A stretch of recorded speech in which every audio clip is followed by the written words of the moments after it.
ఏకాదశి యొక్క పూర్వ కథ. ఈరోజు ఏమి చేయకూడదు, ఏమి చేయాలో ఈ వీడియోలో తెలుసుకుందాం. ఒకప్పుడు మురా సృష్టించిన విధ్వంసం నుండి తమను తాము రక్షించుకోవడానికి దేవతలు పారిపోయిన తర్వాత మురా, అసురుడు స్వర్గలోకాన్ని పాలించాడు. మురాతో విసిగిపోయి దేవతలందరూ సహాయం మరియు ఆశ్రయం కోసం శ్రీ విష్ణువు వద్దకు వెళ్లారు.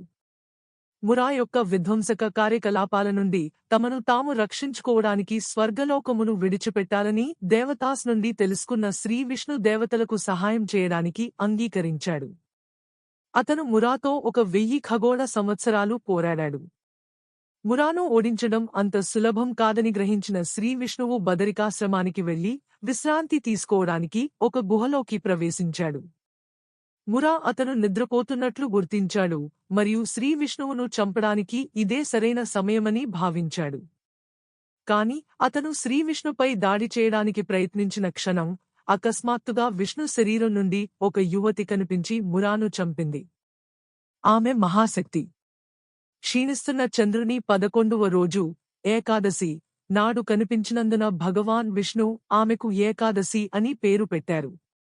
ఆకర్షితుడై శ్రీవిష్ణువు ఆమెకు ఏకాదశి రోజున ఉపవాసం ఉంటారో వారి పాపాలు మరియు జన్మ చక్రాలు తొలగిపోతాయని ఆమెకు వరం ఇచ్చాడు.